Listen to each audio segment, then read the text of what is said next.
Okay, guys, both Blake and Jorge and a few others have asked how I've gotten some of my shots using the GoPro in the mountains, and so I've done a few different things, and I decided I'd make this little video in case you want to do some of the tweaks and mods that I've done. First of all, in terms of headshots, this is the head strap that I've been using. I can't remember the name of the brand. It's not made by GoPro. I got it on Amazon.com. It's the one that has this wavy pattern of sticky glue attached to it, and it's the two straps put together. It comes with this screw mount on here. The issue is that I wanted to be able not only to use the bolt and take it on and off using the thumb bolt, but also I wanted to have a quick release. So I have added this quick release piece right onto the head plate. It's a quick release piece that comes with the GoPro. It's slightly curved. Sorry, it doesn't show there, but there's two, right? There's both the flat-based one and the curved-based one. Because this head plate has a curve to it, I used the curved plate and I just stuck it on there with the 3M tape backing that it comes with, and it has done well. So you can use the, just this sort of standard flat attachment piece that most people use for most things. For the head piece, I've used this one, which actually did come with my camera most recently. Same attachment base with these little squeezing clips, but it's got this curved mount to it as well.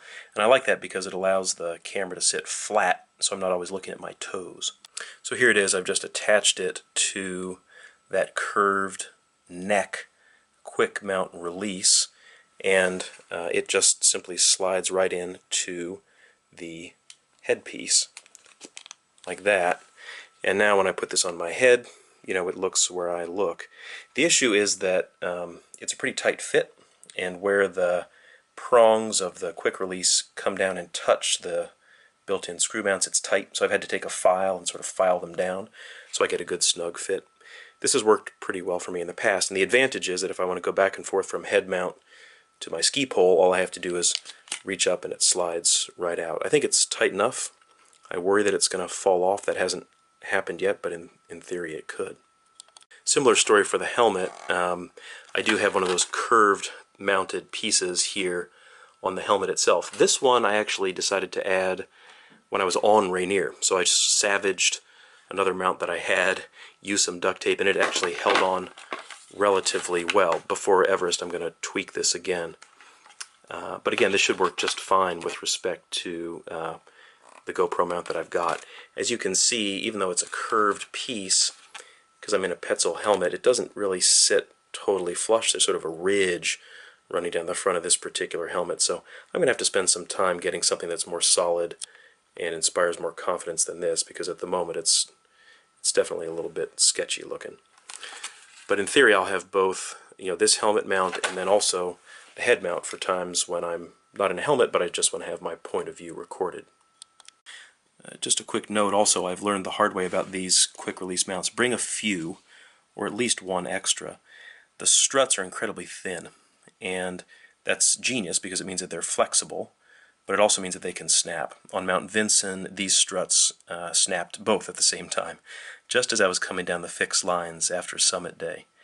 It was 40 below without the wind chill, and so it was incredibly cold. But the point is, as this plastic gets colder, it becomes more brittle, and these things may shatter. And so bringing one or two extra for a big expedition probably makes sense. They're pretty lightweight.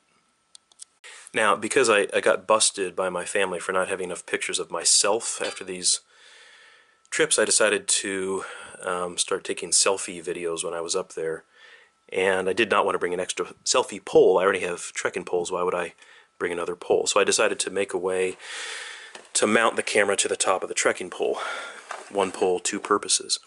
And so what I did to start with was the following. Here's the pole that I use. These are Black Diamonds with the flick locks, but most any trekking pole you use would be fine. The trick is to flatten the top.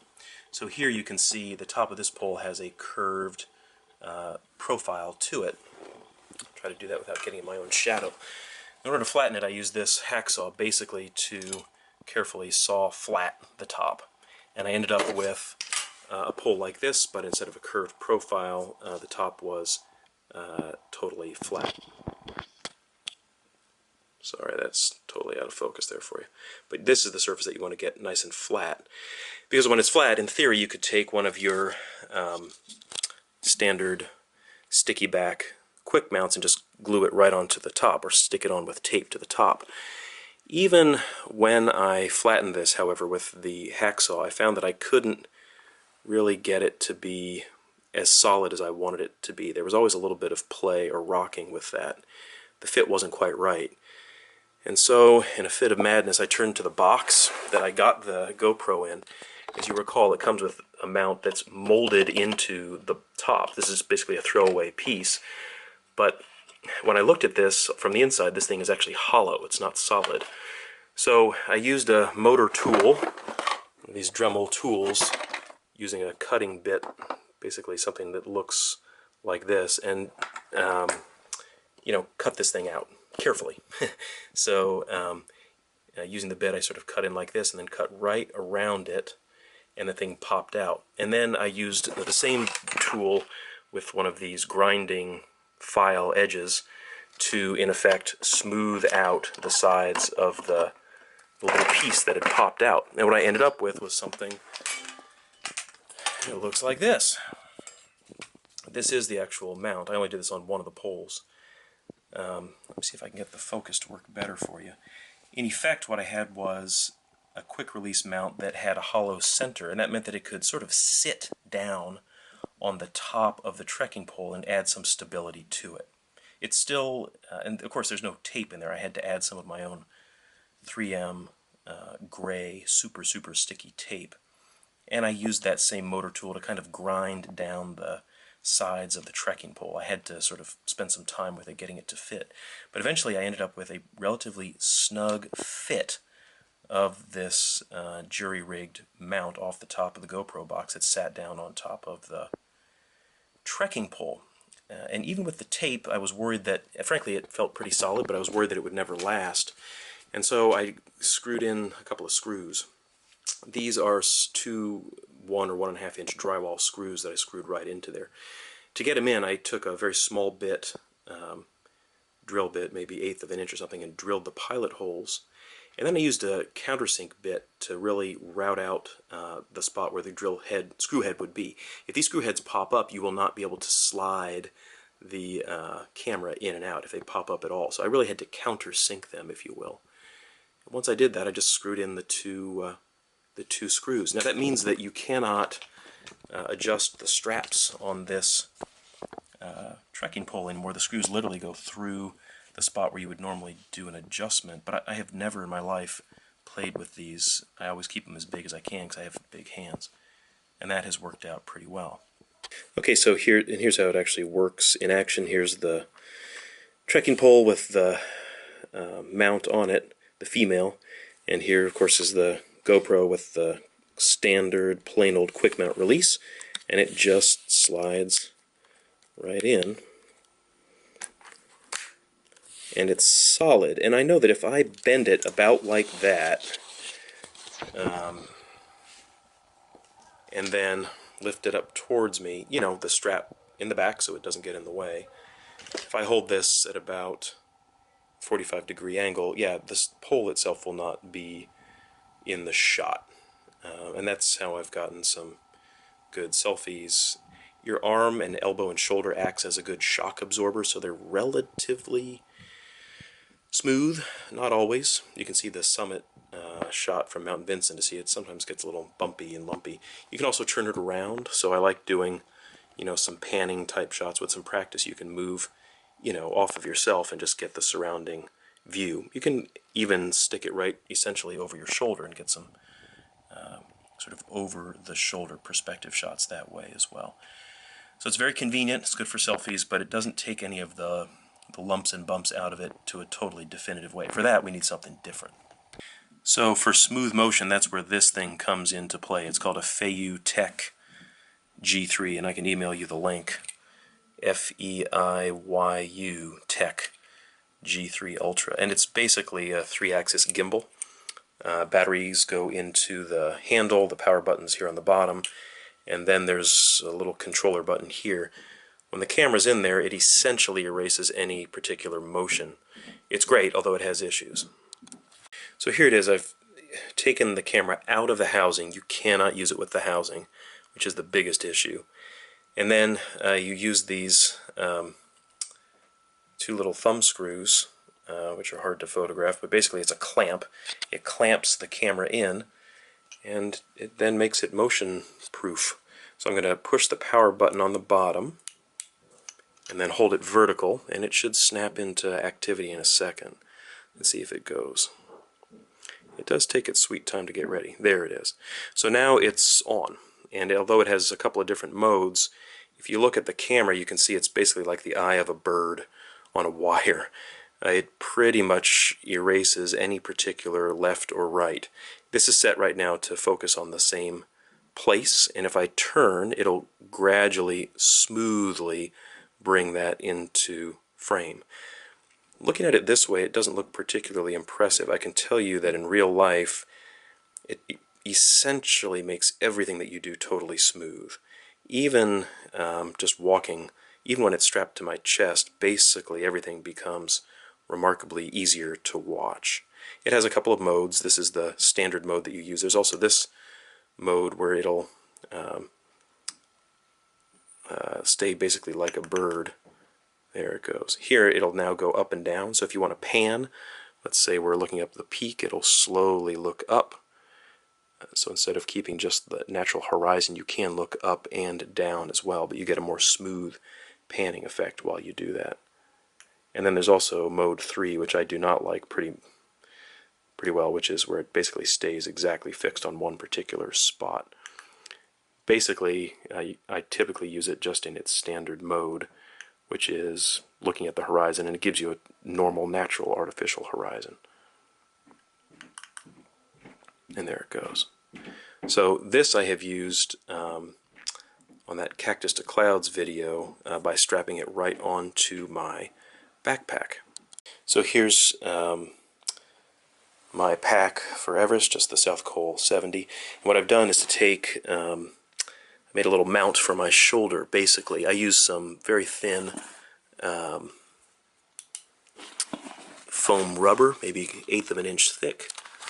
The same stuff that I would normally use to make a little layer of insulation on my axe head. Just standard foam rubber, if you will. And with that I made a sheath here, just a little wrapper that holds the handle of this stabilizer.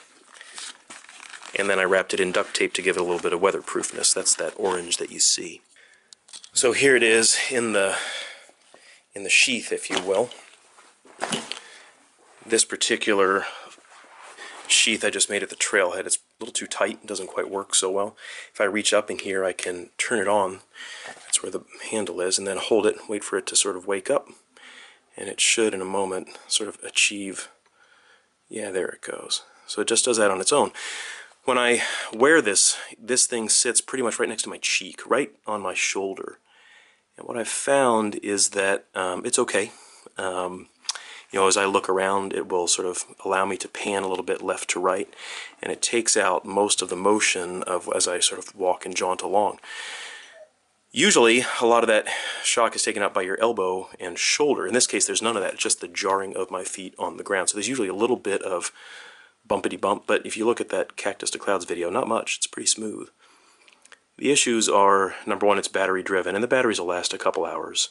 So I need to bring extra batteries. It's not standard. It's lithium NiCad batteries that are special, so I have to bring those on the expedition. Number two, you cannot use the housing, and so if it's cold, you're screwed. Number three, when it's time to change the battery on the camera, that's a pain in the ass because you have to take it out using the thumb screws. It's also on your shoulders, so you can't see what you're doing, and I've smudged and smeared the surface of the lens trying to find the power switch with my sweaty, sunscreen-laden hands, and so that's a pain. To deal with that, having a remote like this may help using your iPhone app or just the remote here. That's pretty good just for on and off, etc. But it's not great not being able to see what you're actually doing. And finally, you know, not unusual for me to get my cheek or head in the shot. Sometimes that's okay, and sometimes that's a pain. Anyway, what I'm going to experiment with next is making a new mount that goes on my chest, right in the midline. I haven't chosen a camera yet, but what I will probably do is carry my camera right here on the sternum strap.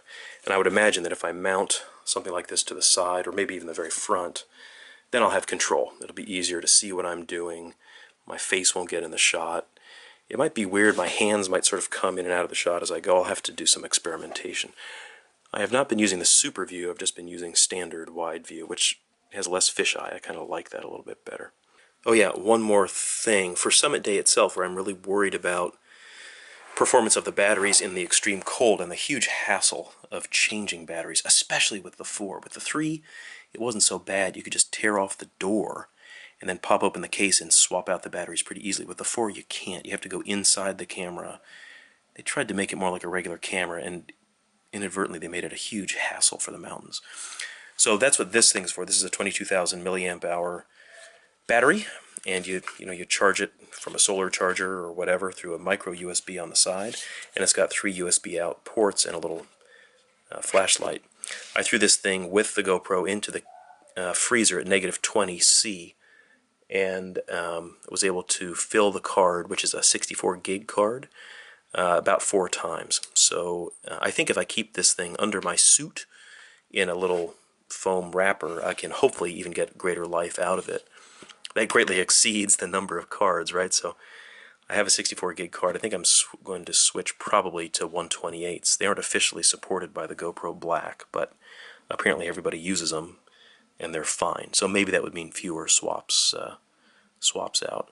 In theory, I will have enough power to do all of the climb on, or at least virtually all that you'd ever want to see in terms of Summit Day after sunrise. I wouldn't do it in the dark, but in sunrise we should be able to do it. To make that work, of course, you got to plug in your USB, and then this has to charge the camera, so that involves drilling a hole in the side of the housing and plugging this USB charger into the side. I haven't done that yet, but I'll let you know how that looks when I'm done. Anyhow, that's the plan, man.